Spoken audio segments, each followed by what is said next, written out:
Hi everyone. Today I'm going to present you the topic called sorting real numbers into a linked list using the PRAM model. Before going into the presentation, I'd like you give a small idea about what the linked list is and what the PRAM model is about. The linked list is one of the data structure we have where the memory is not continuous. So we use this kind of data structure for this particular algorithm that we are going to propose. And the PRAM model is nothing but which is used for the parallel computing. So the PRAM name, the abbreviation of the PRAM is parallel random access machine, which is nothing but the parallel machine which we are trying to implement the algorithm on. So let's go into the abstract what we are going to present. So basically, what we are trying to do here is we are trying to propose a algorithm which gonna run in a constant time. So we had a previous algorithms in sorting of the linked list using the PRAM models, but they run in one of the algorithm we have which runs in order of log in time, and there is one more algorithm which takes a large number of process to solve it in a constant time.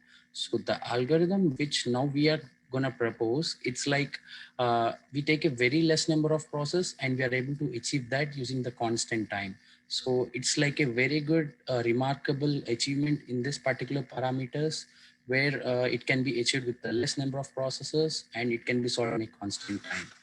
Okay. So before going into that, I would like to tell about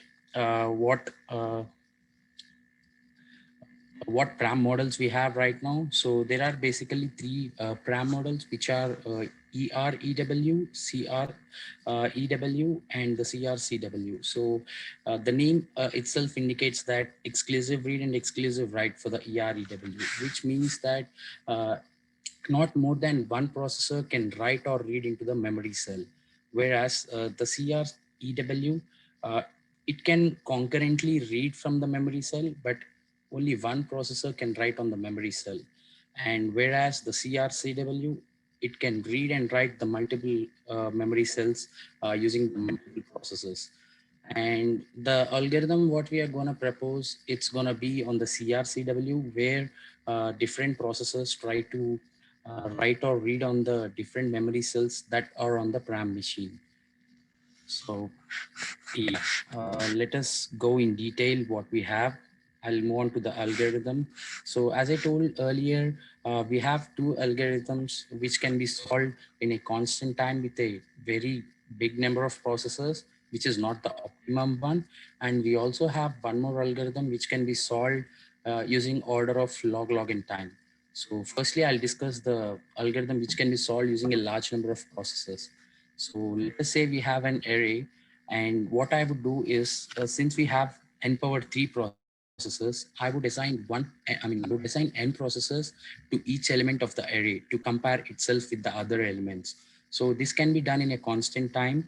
And after that, we are able to find the number which is maximum than it in each of its element in the array. And we have n squared 2 processors remaining.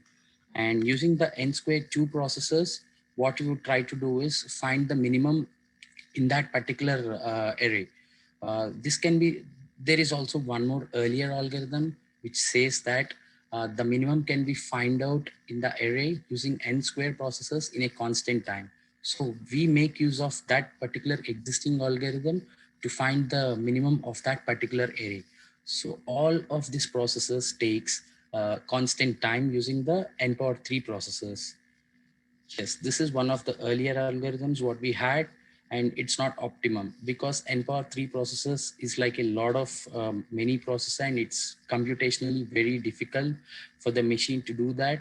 So, and we moved on to one more algorithm, which is order of log n.